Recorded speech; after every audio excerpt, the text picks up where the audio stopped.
In the last module, I discussed a study by Brengen et al. 2005, which was titled Examining Genetic and Environmental Effects on Social Aggression, a study of 6-year-old twins. In the current module, I'll be discussing a study that we can conduct to test whether there's a correlation between height and self-ratings of aggressive tendencies in humans. So this is a study on height and levels of aggression. Now, when we're trying to figure out about a relationship between variables, there may be reasons why we're thinking that there may be such a relationship. Okay? So what might be the reasons why we might hypothesize that height and aggression are correlated? Are there any observations that have been made suggesting this? Is there a theoretical reason to expect such a relationship? Now, one hypothesis may be that individuals who are taller feel more confident in a fight. So they're less inhibited and may be more willing to take certain risks with regards to fights or conflict. Now, we can test if such a relationship does indeed exist, but there are different issues that we should consider first, and I'm going to talk about these right now. So, first thing that you might want to consider, if you suspect or hypothesize that height and aggression may be possibly correlated, is to consider a population. So who are you going to test? Are you going to test both men, women, only one gender or sex? Are you going to test a particular special population like those in prisons? So you need to make decisions about this.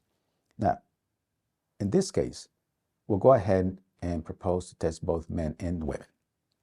So this gives us a nice general group so that hopefully, if our study is conducted properly, we can generalize to a broader population.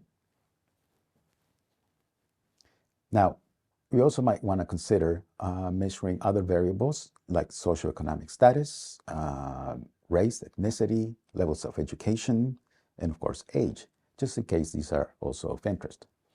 One of the reasons this may be important is because variables can interact. That is, the effect of one variable on another might depend on the levels of a second variable. Let me give you an example of this. It could be in our study, we find that height and aggression are indeed correlated. But this may be different for men compared to women. So testing other variables allows us to obtain more power in trying to understand relationships between variables. How would you recruit participants is another question that we need to address. Perhaps a researcher could walk around in a park and asking participants for their time to see if they're willing to volunteer. It's difficult to know whether that would be very representative in terms of the sample that we would obtain. Representative samples might be more time-consuming and require more time and money, so they're more expensive in terms of resources. So there's a trade-off between the methodology that we can use and where we recruit participants and the quality of the study that we can conduct. But for now, we'll assume that the experimenter or the researcher has access to a park where people from different backgrounds come and hang out. So consider it a relatively cheap way of collecting data and recruiting participants. And the researcher will simply just ask participants to volunteer for the study, which only take a couple minutes. Now, another issue to address is how you measure height. Now, would you be measuring the height in participants yourself? Would you be using inches, feet, centimeters? And this is all important, but you have a wide range of choices. You can also ask participants for their height. This won't necessarily be very accurate, but it could be accurate enough, and it's easier. You just simply ask participants for the information. Another issue to address is the measure of aggressive tendencies. How are you going to measure aggression? Do you ask the people that the person in the park is with? Do you ask the person themselves? Are you willing to risk they're lying and pretending that they are not as aggressive as they are. This is important because people don't want to appear to be aggressive, to be mean, or violent. However, typically participants tend to be quite honest if you assure them that their answers will be kept confidential.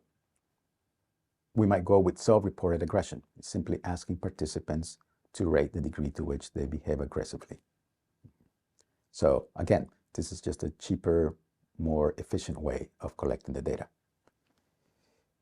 Also, you need to remember that there are different types of aggression. So which type are you going to measure? So verbal, physical, social aggression? Which one do you focus? You just pick one? Do you measure all of them? For this study, we can focus on both verbal and physical aggression, and we can use what's called the Aggression Questionnaire by Buzz and Perry.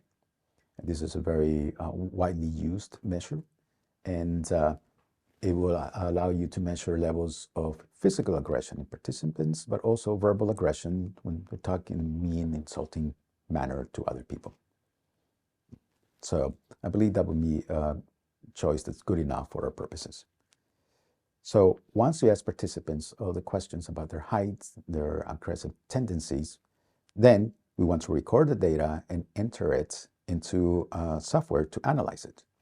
And for a correlational analysis of continuous variables, we can use the Pearson's R as an index of correlation. It's another widely used correlation.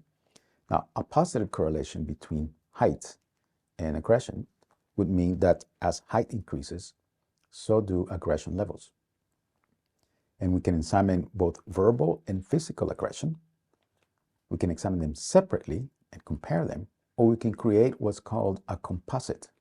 Basically, we average out all the responses to have an overall index of the levels of aggression in participants.